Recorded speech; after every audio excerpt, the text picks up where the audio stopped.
So you know it's not a crime to be fascinated by all things criminal. And if you do like delving into the underworld, why not join us for a special live show on March 27th at the Cork Opera House. We'll be talking about the making of a cartel and all the wild and crazy stories that happened along the way. So why not join us for this special live show? Tickets from corkpodcastfestival.ie.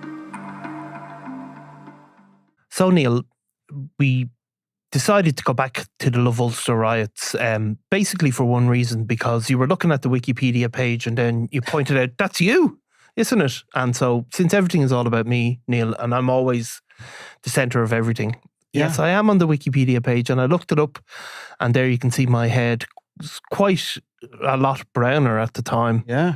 As people start to hoist, is it barricades into the air? Yeah. It was 20 years ago last week, and we were both there at the time. Yeah. And it was actually unforgettable, I have to say.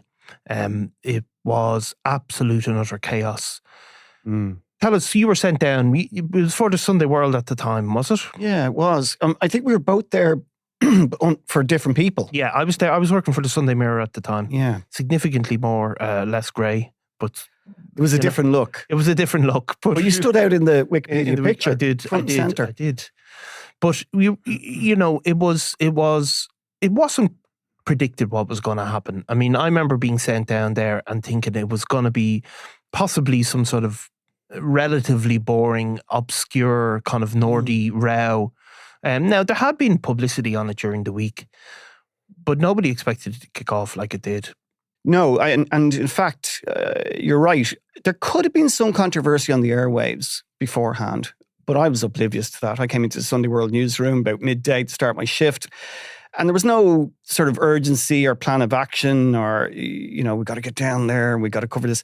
It was more a case of have a wander down and take a look and kind of keep our eye on proceedings in case anything happens. So it was a real case of just in case. And so I wandered down, and at that time, it was probably just after 12, coming up to 1 o'clock.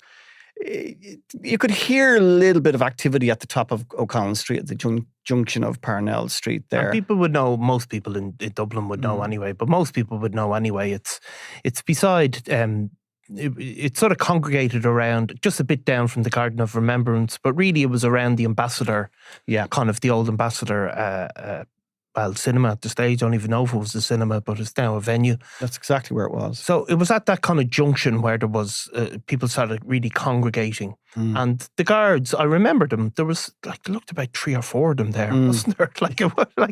And they'd put up a couple of barriers, but I mean, they were just basically stood there. They weren't. Yeah, it was completely ad hoc. Those barriers, I think, were actually there on the street because do you remember there was a lot of building works going on O'Connell Street? They're going to transform the capital's main thoroughfare into a Champs-Élysées type affair. Still waiting, obviously. I think we are, because it certainly doesn't. So there was that becomes a huge part of this story, the fact that the place resembled a building site with ready-made, for want of a better word, ammunition. Yeah. Stacked up in piles. These are paving stones and concrete bollards and whatnot. And those fences that you referred to, I think that they were actually erected around the building works. Yeah. And the Gardai, when they saw these people started to gather where the Orangemen were practicing before their march, maybe thought, okay, we've got to keep these people back. So they used those barriers to keep these, as I refer to them, youth back from the Orangemen. And in the background, when I arrived, you could hear the Orangemen kind of tuning up. You could hear the lambeg drums and all drums that stuff, the rat-tat-tats and and they had all their banners unfurled, the Union Jacks and whatnot. And at that stage, there was a gathering of mainly young men who were climbing up on top of lampposts, some of them in Celtic shirts, and there was more of a kind of a mocking tone. Yeah, I think initially, it looked, there was the more staid kind of professional protester types, probably of a Republican background. Yeah, and then there seemed to be this migration of the football jersey wearing contingent, if you know what I mean. Mm-hmm. They started to amass, but I remember it kicked off. It was a sort of rowdy, buzzy atmosphere, And then within a couple of minutes, people started pushing against the barriers. They started, getting angrier and it was out of control really, really quickly. And I mean, the guards just totally backed off. Yeah, that's my memory of it. It was kind of smouldering, like to use a fire analogy, and then suddenly, voomp, it went up. It seemed to happen, I can't identify the exact reason or moment that it happened, but it was literally in seconds, wasn't it? And then those Gardaí that you referred to, these weren't riot police. They were just like flat-capped. Yeah. I saw one of them go down, yeah, being hit in the head. And then I realised, I remember ringing back to newsroom going, this is actually kicking off. Yeah. I think we need to get more people down here. And at that stage, it seemed to very quickly get out of control. Yeah. And meanwhile, you had all these bands and marchers in the background, presumably being shepherded back onto the buses to get them out of there. Yeah. Now, there were some guards around them, if I remember correctly. Probably there was more, but I was down the other side where the sort of the mass of the crowd were, and there was almost none. Now, the background of it, of course, is people, don't really remember it, but a lot of it was around a guy called Willie Fraser. Yeah. Willie Fraser's now passed away. He was, I suppose, he was a troll before trolling existed, if you know what I mean. I don't know if Bebo was around, but he was kind of like a real life troll. Now other people maybe have a better perspective on him, but so he ran this organisation, was it Families Against Intimidation and basically targeting Republicans. And it was more or less a propaganda campaign. And his perspective was that Sinn Féin, IRA, as he would call them, were getting an easy time in the media, and the families were being the victims of the crimes are being forgotten. And he, in particular, sort of focused on the Irish government. Now, it was 2006. Most people in Dublin, I think, didn't really have a lot of interest in this as such. But what his perspective was that basically trying to equate the Irish government with the IRA, and he wanted to sort of go down and make a point in Dublin. Yeah. And there had been a build-up. I think it was on Joe Duffy during the week that they were coming down. And obviously the main issue was that what I remember the main issue being was that they were going to bring Union Jacks. They were going to wave Union Jacks as they walked through. And the plan was to walk from the Garden of Remembrance up O'Connell Street around Trinity and up to the back of Leinster House and make a protest there. And so that there was a build-up, but it looked like, and if I remember correctly, there was a focus on the Union Jack, but as I said, but a lot of it was really seemed to kind of slightly obscure kind of debate. Yeah. The best you could say for Willie Fraser and his group was they felt that victims of Republican and IRA terrorism were not being represented as well as the other side. Yeah. So they were trying, it was kind of a case of what about us? Yeah. That's the best light you could put it in. And just Willie Fraser himself, he was kind of, would you say, cut from the same cloth as Ian Paisley of Ulster says? No, he was a very divisive figure. He was very provocative in some of his statements. Oh, totally. I mean, it wasn't an accidentally provocative. I mean, he was deliberately provocative person. And he certainly in his public profile, he would have said he was a peaceful campaigner, not associated with any loyalist terrorist groups, which he probably wasn't, in fairness, at this stage. But he had certainly been heavily associated with them in the past. And he was very traumatised. Like, his dad was killed, UDR man was killed, and other family members had suffered violence or deaths even. So he was a relatively young man at the time. So he had a lot of anger. He had a lot of anger, and other people. He has been named post after his death, which of course isn't there to give another perspective as being involved in driving cars during one particular notorious murder of the Reevy brothers. Yeah. So he was, but I still think a real life, a pre-internet troll in real life was what he was. Like he liked getting out and making statements, appearing at places all the time, sort of suggesting that the IRA victims are being forgotten, which, that's a reasonable point. So that was the context. And, it's still, even then it was a slightly, I mean, what were we, you know, 7-8 years post Belfast Agreement, you know, but you know, there still was enough of that sentiment, Republican sentiment, I think, to bring out people. And it was a mix, as you said. There was the kind of the professional protest types. Sure. There was the young fellas and some of them, I think it was certainly suggested at the time, were associated with some League of Ireland football clubs and, you know, things like that. And then there was the locals who were just hanging around. Just had nothing better else to do on a Saturday than come into town and throw stuff at the police. And that's where you divide. It depends on your own stance. Were these ne'er-do-wells that just were up to messing and trashing shops and stealing stuff, or were they disenfranchised youth who were unhappy with the government? Take your pick. But that's over the course very quickly of the afternoon, it changed from a political demonstration into raw thuggery and violence on the street, where people were being singled out and attacked, including journalists and Gardaí. Obviously, Charlie Bird, most famously, was attacked on the street and singled out for being, as he said, they called him an orange bastard. And he was quite, you know, he was saved by members of the crowd and Gardaí and brought to hospital. So there was that element, you probably remember yourself, of this is getting out of control. And there was the Orangemen were forgotten about at this stage. They were bussed off, weren't they? They were gone. They were taken away from the scene. I think they were actually some of them were bussed around the city and up to Leinster House, where there was a small rally up there. And that probably explains why the rioting on O'Connell Street then spread through the city. So we would have been only in one or two places, but there was like outbreaks of violence in Temple Bar, along the quays, and most prominently, which I'd wandered into the aftermath, was up on Nassau Street, which resembled the aftermath of pictures you see from the Dublin Monaghan bombings, where there were actually cars upside down on fire. Well, I remember seeing that car go on fire. Actually, it was crazy. I mean, it started on O'Connell Street, and there was, so as you said, there was building work going on. And they were laying paving slabs in the middle of O'Connell Street, which I don't know if they're still there today, but these big paving slabs. And around all of this building work was this really light sort of link fence. And those were taken down straight away, and guys went in and picked up the paving slabs or pick up things. So it was like, as you said, ammunition. And I remember seeing somebody getting into one of the machines, you know, the... Oh, like the cement mixers? Or whatever it was. It wasn't a cement mixer. It was a little truck for moving stuff. I remember seeing one guy sitting in there trying to get that started and everything. Like, it was absolutely crazy.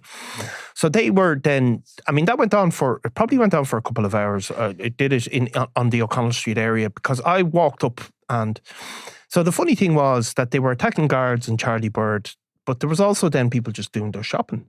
Because it's O'Connell Street. Yeah. Like, so absolutely. It was. So the riots were going on, and people would pop out of Henry saying, "Oh, Jesus!" It's so surreal. Yeah, there were shoppers. There was a big weekend in Dublin. It was similar to this time of year, where the city was kind of waking up after the winter. There was there was a big rugby game on in town. Kanye West was playing. There you go, fan. But people were, and I remember I was reading about it at the time. People had come down from the north for Kanye West, and they were conscious of their northern accents. When we were going to the show. The Dublin Film Festival was on, so we had celebrities in town. We were out getting snaps of them.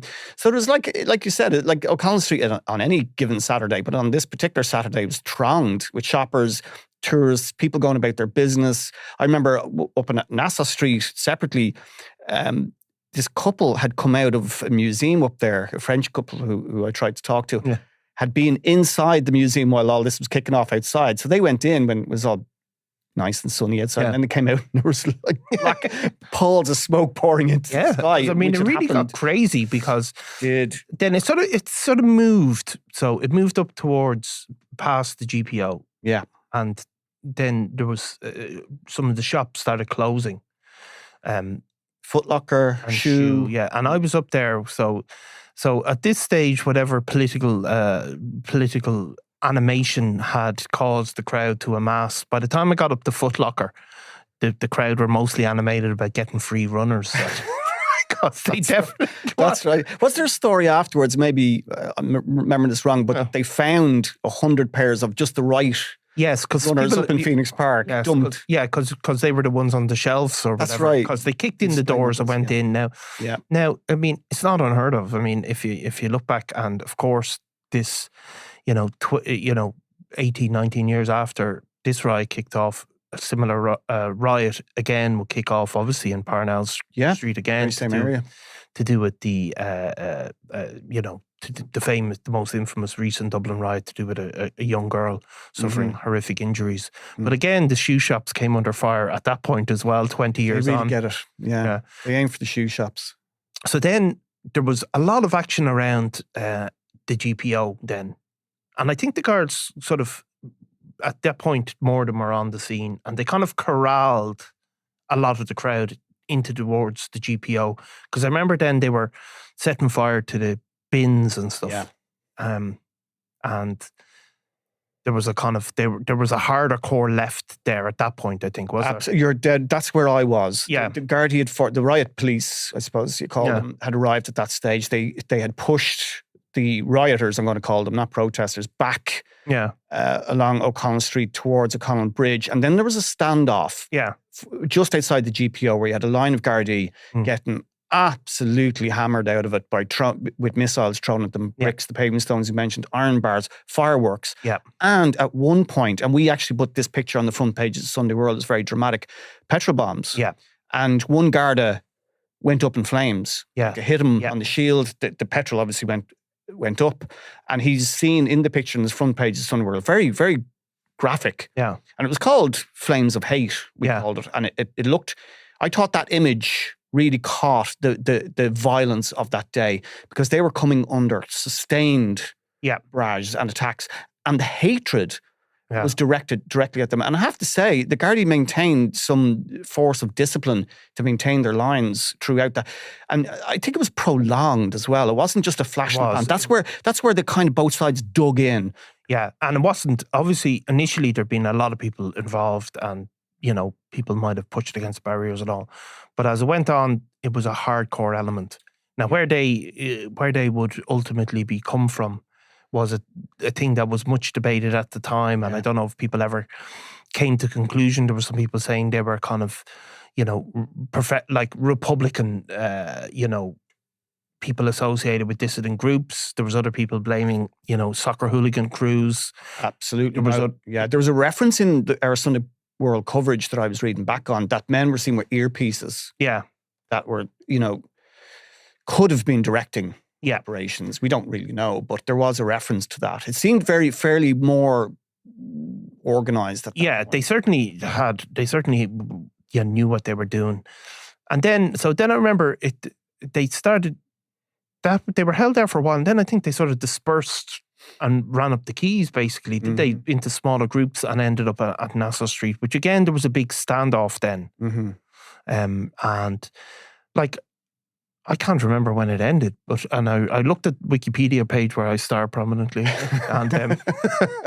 and it said it was all over in a couple of hours. But I definitely remember it going, like, it was still 7 or 8 o'clock at night. And that's how I remember it. I was trying to get back to the office at that stage, because we had to file a copy. Yeah. You know, I think you were ringing it back. I had to go back and write it up. And that was probably 5, 6 o'clock in the evening. And in my memory, it was still going. And I remember going back to the office when somebody kind of confronted, I was trying to get past him. Yeah. And he must have spotted, or maybe I had my notebook out, or, you know, he must have spotted it wasn't a fellow rioter. Yeah. And said, I'm telling you, this place is going to burn. Yeah. And that was late on into the evening. Yeah. But at that stage, we were back in the office writing it all up. But I do remember thinking at that point that this could go on all night. Now, it definitely, at that point, as it got later on, it was much smaller groups, and there was a couple of them sort of floating around in 20 or 30 people. Like the big bulk of it probably was over, but it definitely went on. It was crazy. Like, it was wild. And what you do see in those circumstances, and I've been in these circumstances a few times in the job, like, you know, there's nothing can stop a crowd if it wants, when a riot begins. I mean, it's the momentum of the mob. The momentum of the mob, it is, and it really turns really, really quickly. It goes from being something that, it doesn't seem inevitable, Do you know what I mean? Like even the couple of minutes before that kicked off, you wouldn't have said there's definitely going to be a riot here today. Absolutely not. Absolutely. Like I explained at the start, I just felt it was more of a mocking, jeering tone. I didn't sense any, sort of, badness and evil intent or anger, which we saw later in the day. Yeah. Like really hatred. Yeah. That was on that street. So it did. And it was really just instantaneous. Yeah. And I think you find yourself in those situations, as you mentioned there, where you may be looking over your shoulder a little bit, but you never know what to expect. And the fear, the most kind of scary element of it is that there's no control. No. Like there's no sense that the Gardaí or the police have any control over this. They're kind of retreating back a little bit. So anything could happen. Of course. And when those riots really kick off, like, you think normally, one guard to 100 people or something is fine. Sure. But when it kicks off, you really need like one guard for every 3 or 4 people. Yeah. Like I can't remember off the top of my head how many people were injured. Six Gardaí were injured that day. I think were there a few dozens anyway injured. But without being too overly dramatic, somebody could have been killed. Oh, totally. And there was a number of prosecutions ultimately. Sure. Just like the most recent riots in Dublin, there was a lot of There's cross-section of society. Well, exactly. Like, this is always homeless this person, is there was a child. Yeah. There was. I mean, it never failed to amaze me with where you have these riots. Certainly, the most recent Dublin riots, and they have many people of non-national backgrounds end up coming before the courts. And even back then, I think that was this is obviously an issue of historic republicanism and Irish identity. But there were still a few guys who born in Eastern Europe who ended up coming before the courts who can't have been too invested in Republican politics. One would have thought, Presumably. Now it's happened, of course, in Dublin a few times. Yeah, rioting. You're obviously we're both far too young to remember it happens probably every 30 years or so, actually. Is it cyclical? Is that what happens? Well, it could be. I mean, there was the famous riot outside, was it the British Embassy during the hunger strikers, which was probably about 1980, was it 1984 or something like that? I'll go with that. Yeah, and then 20 years later, you have the Dublin riots of Ulster, and then another 20 years. In between those, we had not so much riots, but do you remember the England-Ireland game? Yes. That kicked off in the Lansdowne, 1995. 1995, yeah. And that I wasn't there, but I remember, that was a huge deal at the time. Do you remember it was Combat 18 had come over and they had mixed them up with the Irish fans underneath the stands? Yeah. Like a very serious law and disorder incident. Not, would you kind of describe it as a riot because it was contained within the ground, wasn't it? But there was trouble beforehand. They'd smashed up pubs. So it kind of is veering into a serious public disorder. And of course, you were there for when Joan Burton was surrounded by the car, in her car. That was scary. That was really scary as well, because as you mentioned earlier, that happened out of absolutely nothing. Yeah. Like there was, again, a kind of political demonstration. I arrived just as they were getting her. But remember the images of her in the car with her aide, the car being rocked by this mob. It must have been absolutely terrifying for them. Yeah. And I'd arrived just in the aftermath of that and found myself caught between the rioters on one end of the street and the Gardaí on the other end of the street. And that was a pretty scary moment because I was suddenly on my own. Yeah. And again, wasn't there as part of a team or anything like that. And that was dark. It was getting dark. Yeah. In a suburb in Dublin. It wasn't on a main street. We're out in a field, effectively, and getting cornered by people. Yeah. Pretty scary. So it's funny that it's we've obviously seen a lot of public order sort of riots, mostly to do with immigration over the last couple of years. Not just the one in the city centre, but also out at the old Crown. The Crown Paints, the former Crown Paints. That's right. Yeah, factory where that was again quite serious.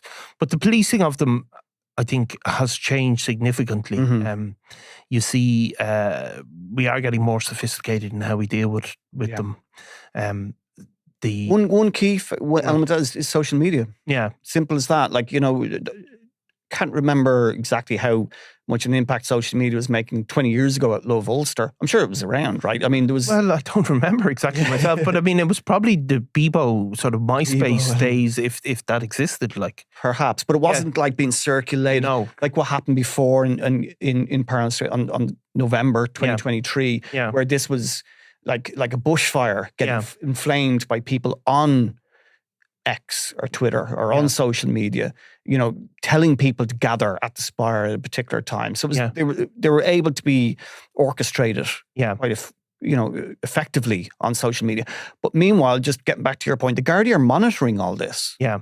Right. Yeah. And they have their own social media they do. Observance. So they're aware of what's going on as well. They're a little bit more prepared, perhaps. They probably are a little bit more prepared, but I suppose I'm just looking back here. In 1933, there was a famous riot known as the Siege of Connolly House between anti-communist forces, and it was right back down there in Marlborough Street, which is, of course, right beside where we are. I'm glad to say I wasn't at that. No, you weren't, Neil. You were only a young man at that stage, weren't you? Only a toddler. So look, it's incredible to look back on it and to see how how things change. Yeah, and the prosecutions will change again, but how things also are capable of staying the same. Absolutely, I completely expect, if you're right about the cycle element. When will we do the next one? Sometime in 20 years, 1940s or the 2040s. We'll still be around, no doubt. No doubt, Neil. We'll still be in a first flush of youth, and we'll come back to you then, Neil. Look forward to it. Thanks, Neil. Have you checked out our new website, crimeworld.com, where you'll find ad-free exclusive content, including our new series, The Science of Fear, about the rise and fall of Daniel Kinahan's right-hand man, Thomas Bomber Kavanagh. Subscribers can listen to all 9 parts, but for those of you not yet signed up, here's an extract from part 1. It's July 25th, Ipswich Crown Court. 3 of Ireland's most notorious criminals flicker onto the courtroom screens from prisons across England. Thomas Bomber Kavanagh appears on Zoom from Belmarsh Prison, looking surprisingly tanned and trim in a dark grey t-shirt. Beside him on the screen, his lieutenants Gary Flash Vickery and Daniel Canning appear from other prisons, fidgeting in their seats. In contrast, Kavanagh sits bolt upright, with arms folded across his chest, and listens intently in an interview room with bathroom blue walls. As a female prison guard nips in and out of Kavanagh's interview room, the exasperated judge, Justice Martin Levitt, stops proceedings to scold, "We'll just wait for Belmarsh to stop coming in and out of the room because it's interrupting us yet again." Over the morning, there are various arguments set out by wigged barristers who call each other "my learned friend" in clipped British accents.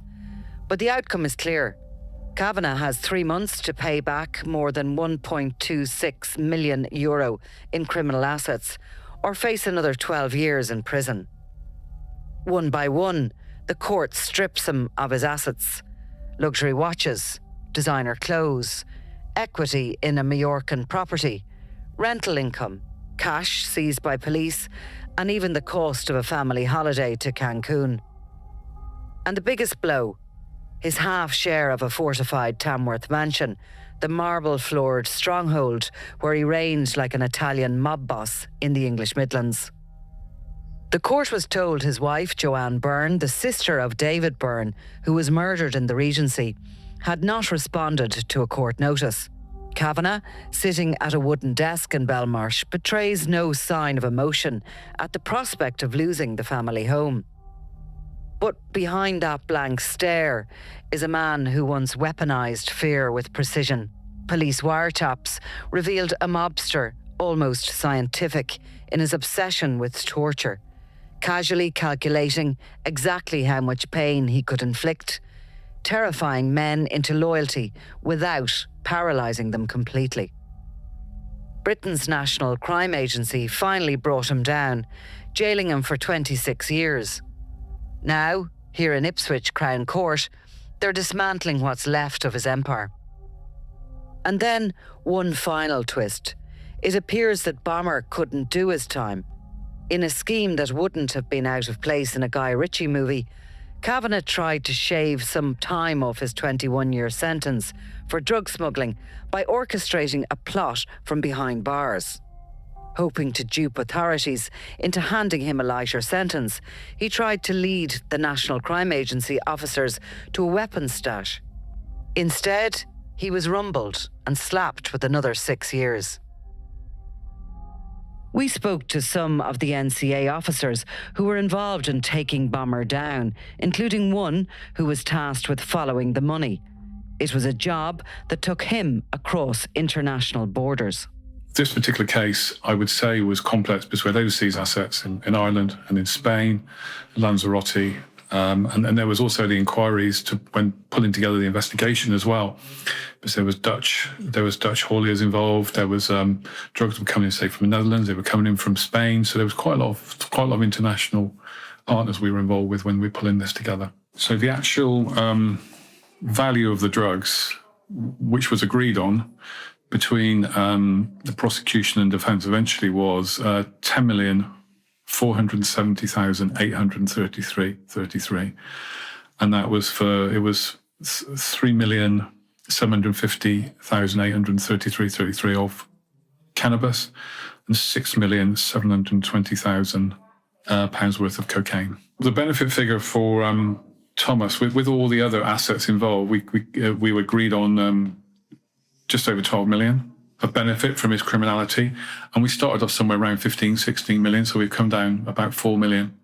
And the majority of that is the difference in the value of the drugs. Knowing the significance of him, it was really great result to get him convicted and now to get the confiscation order against him as well and have that benefit hanging over him. Officers who went through the rows of designer gear in Bomber's gated mansion were astonished at the sheer scale of luxury goods. The drug proceeds had been splurged on luxury and security in almost equal measure. The place was sealed, reinforced doors, bulletproof glass, and cameras covering every approach. Inside was a display of wealth that would rival that of Imelda Marcos. Money was lavished on Moncler jackets, a shoe collection worthy of a Saudi princess, and a watch collection fit for a Premier League dressing room. The list goes on. 30 pairs of identical Armani jeans, Gucci labels, a collection of handbags that a Kardashian would be proud of. This was how the cartel's profits were laundered, through spending sprees and rolls of cash handed across the shop counters in Harrods. The definition of ill-gotten gains was hanging in wardrobes in his luxury mansion in Tamworth. Cartel members know the risk of peddling drugs across international borders, but when officers start rifling through their six-figure wardrobes, confiscating their luxury watches and handbag collections, it does hit a nerve. A lot of criminals are quite happy, getting imprisoned for the crime is part of the job. But when you actually say, now we're going to take all your assets, that's when it gets personal, because that's the reason they're committing crime, is for their lifestyle. That's their job. And we are then taking it all away or getting an order to take it away. So that's when it can get quite personal. The court's inventory of Bomber's lavish spending gave an inkling into just how far removed he'd become from the day-to-day drug trade. He oversaw the delegation of smuggling routes, of finance and of enforcement to trusted lieutenants. The proceedings in Ipswich Crown Court didn't just mark the fall of Thomas Bomber Kavanagh's personal empire. They also signalled something far bigger. Bomber's collapse marks the first true fracture in what had long looked like an impenetrable underworld machine. The cartel's chief strategist, the man who kept its international supply lines running smoothly, had finally been taken down. Seen as untouchable for years, his sentence for importing tens of millions of pounds of drugs was a major shot across the bow of the Kinahan cartel. And just 2 weeks after Kavanagh's sentencing, the United States raised the stakes. And so today, the United States Department of State is pleased to announce a reward of up to $5 million for information leading to the financial disruption of the KTCO or the arrest and convictions of its leaders, Christopher Vincent Kinahan, Daniel Joseph Kinahan, and Christopher Kinahan Jr. You've been listening to an extract from our 9-part series, The Science of Fear, about the rise and fall of Daniel Kinahan's right-hand man, Thomas Bomber Kavanagh. To listen to all 9 parts, log on to crimeworld.com and hit subscribe.